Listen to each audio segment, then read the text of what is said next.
साथियों, लोग जाग सकते हैं, जगाने वाला चाहिए। लोग बदल सकते हैं, बदलने वाला चाहिए। साथियों, मैं सिर्फ 3 मिनट में अपनी बात कहूंगा, सिर्फ 3 मिनट में संदेश देना चाहूंगा। पहला संदेश यह है कि समता शब्द में कोई खराबी है? नहीं। साथियों बताओ ना। नहीं तो ये समरसता फैलाने वाले लोग कौन हैं? आरएस वाले। ये मामला समझाने की बात कर रहा है, आज के उसी पे बात कर रहा हूं मैं। ये समता मूलक समाज की स्थापना जो संविधान में की गई थी और जिससे आरक्षण मिलकर के यूपीएससी को भी आईएएस आईपीएस चुनने पड़ते हैं, ये है समता और कानून की विचारधारा। ये समरसता वाली विचारधाराओं ने लेटरल एंट्री, ये चोरी नहीं है, ये तो सरेआम डाका है, डाका है। ये प्रतिस्पर्धा के नाम पे डाका, अजीब बात है। और सुप्रीम कोर्ट देख रहे हैं। दरअसल धरना यूपीएससी के सामने और करना चाहिए, क्योंकि लेटरल जो लेगी कौन सी संस्था? ये यूपीएससी तो लेगी इन लेटरल वालों को। क्या वो कानून के खिलाफ यूपीएससी संस्था संवैधानिक संस्था नहीं है क्या? अगर है, अगर यूपीएससी कानून को नहीं मानती तो फिर यूपीएससी पे धरना होना चाहिए ना? जी नहीं होना तो भाई बिल्कुल होना चाहिए। बात में गलत कह रहा तो कोई बात नहीं। लेकिन अगर यूपीएससी जो कि संविधान के अंदर बनाई गई है, संविधान के हिसाब से उसे सिलेक्शन करना होता है। मैं भी यूपीएससी से सिलेक्टेड क्लास 1 84 बैच का हूं, तो कैसे वो इस तरह से ले सकते हैं? किस तरह से ले सकते हैं? क्या उसमें ये डायरेक्ट लेटर एंट्री में कितने आरक्षण वाले लिए जाएंगे? क्यों नहीं? वो ये अधिकारों के हनन का मामला है। तो साथियों, जो लोग आपके अधिकार छीन रहे हैं उनके लिए आप क्या करेंगे? संघर्ष करेंगे।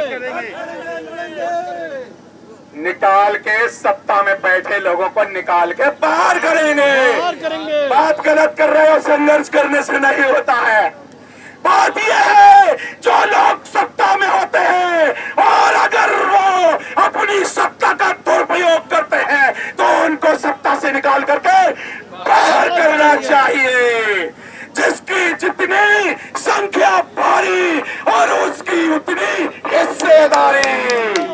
मिशन जय भीम करने वालों की हिस्सेदारी 85% है। ये सामाजिक संस्था है। राजनीति से मुझे भी कुछ लेना देना नहीं। मुझे सामाजिक बाबा साहब के जय भीम मिशन से लेना देना है। बाबा साहब के द्वारा दिए गए संविधान में जो अधिकार हैं उनसे हमारा लेना देना है। और हम वो लड़ाई, सामाजिक लड़ाई, जातियों की जेलों में बंद लोग 85% मूल निवासी बहुजन लोग एक वोट के अधिकार से छीन लेंगे। सत्ता अधिक वोट से बनती है ना? छीन लो ना, 85% वोट हो, क्या दिक्कत है? जब ये इन सबका एक ही तो वोट है भाई, समान वोट, एक ही व्यक्ति एक वोट है, तो 85% बहुजन ये सत्ता से बाहर क्यों है? इनको सत्ता में आना चाहिए।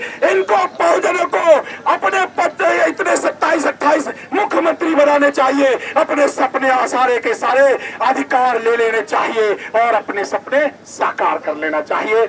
मान्यवर, समय की मर्यादा होती है, तो एक बार बोलेंगे जय भीम, जय भीम, जय भीम, जय भीम, जय भीम, जय भीम। जब जब जुल्मी जुल्म करेगा,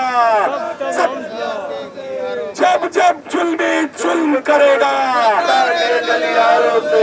गली गली में गूंज उठेगा जय भीम, जय भीम, नमो बुद्धाय, जय भारत। बहुत बहुत धन्यवाद अनिल जी।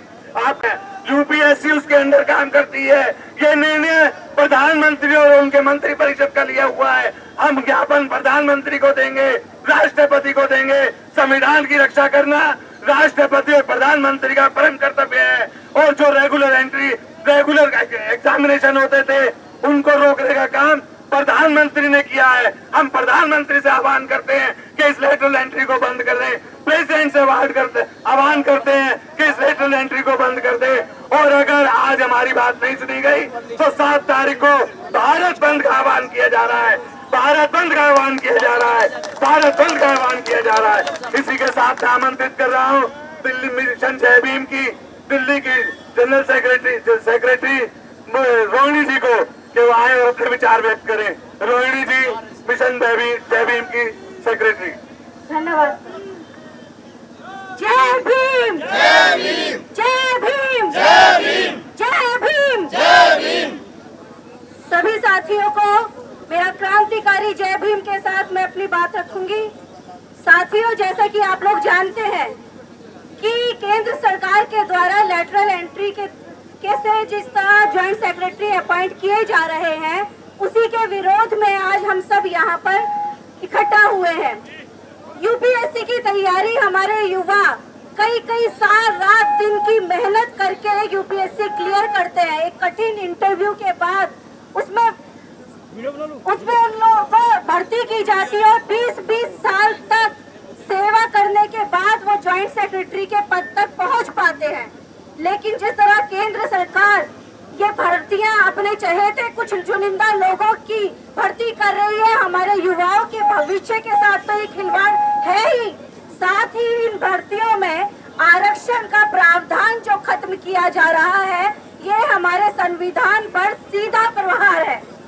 और ये लोग एक तरफ तो इन्होंने किसानों को के साथ जो अन्याय किया है, एक मोर्चा तो खुला ही हुआ है इनका, दूसरी तरफ ये बहुजनों के हक और अधिकार को के साथ खिलवाड़ कर और हमारे संविधान के ऊपर प्रहार कर शेर के मुंह में हाथ डालने का काम कर रहे हैं। और ये सोच लें कि ये जो काम कर रहे हैं इनका हाथ वापस साबुत जाएगा नहीं। इस बात के लिए ये खबरदार हो जाएं। हमारे लोगों ने बेशक कांग्रेस की कुरीतियों से परेशान होकर इनकी सरकार बनवाई और इन्हें वोट भी किया हमारे लोगों ने, लेकिन इनके 6 साल के इनके राज्य में हमारे लोग देख चुके हैं कि ये सरकार पूरी तरह बहुजन के हितों को खत्म करने वाली और हमारे संविधान को खत्म कर मनुस्मृति स्थापित करने का जो षड्यंत्र ये कदम कदम पर सरकार कर रही है।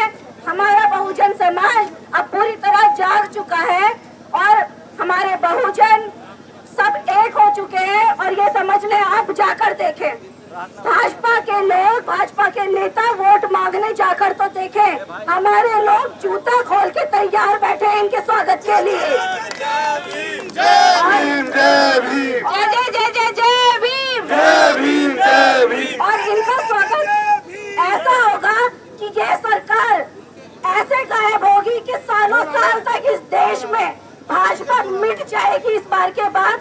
और ये इनका बहुत बुरा अंजाम होने वाला है। और हम लोग इनको ये चुनौती देने आए हैं कि अगर इन्होंने ये वापस नहीं लिया कानून और ये जब वापस नहीं किया तो 5 साल का इंतजार नहीं करेंगे, 2024 का इंतजार नहीं करेंगे। इन्हें गद्दी से उतार फेंकने का दम रखता है हमारा बहुजन समाज। सोया हुआ समाज करता है 5 साल का इंतजार, हमारा समाज नहीं करेगा। इन्हें उतार के 5 साल से पहले ही फेंक देंगे, वरना ये होश में आ जाए सोई हुई सरकार। धन्यवाद।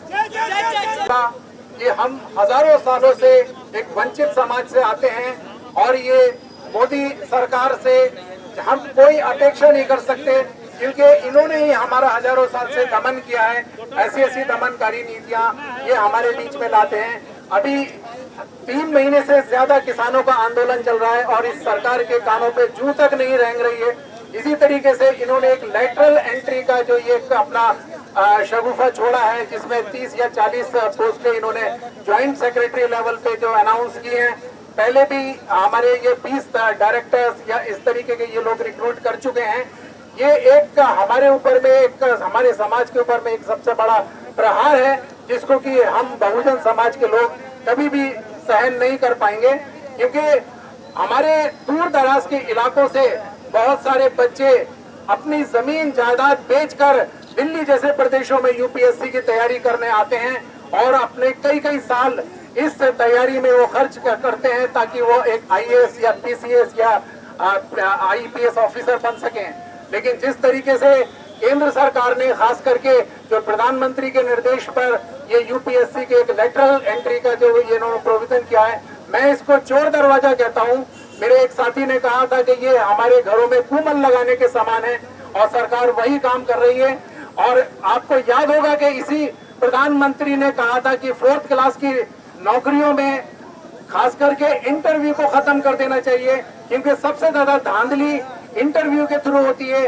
जो भी सत्ता में बैठे हुए नेता होते हैं, जो भी सत्ता पक्ष के अधिकारी होते हैं, वो अपने अपने चहेतों को बिना इंटरव्यू के किसी भी तरीके से वो उसमें घुसा दिया करते थे, क्योंकि उसमें कोई भी रिटन एग्जाम नहीं होता था।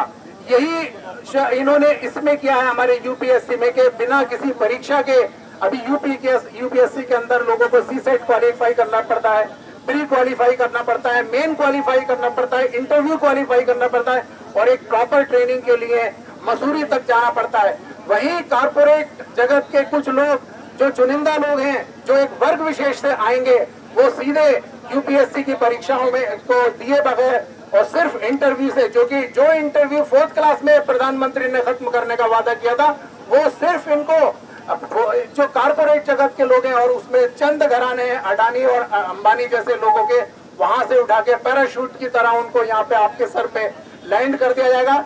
और दूसरे ये जो हमारे जो वर्तमान जो ब्यूरोक्रेसी है, जो भी हमारे अफसरशाही है, वो इससे वंचित होंगे, उनकी कार्यकुशलता पे भी फर्क पड़ेगा। तो हमें सबको मिलके आज का प्रदर्शन ये नहीं है कि हम अपनी ताकत दिखाना, हम अगर जिंदा हैं तो हमें दिखाना भी पड़ेगा कि हम जिंदा हैं। प्रदर्शन का यही मतलब है।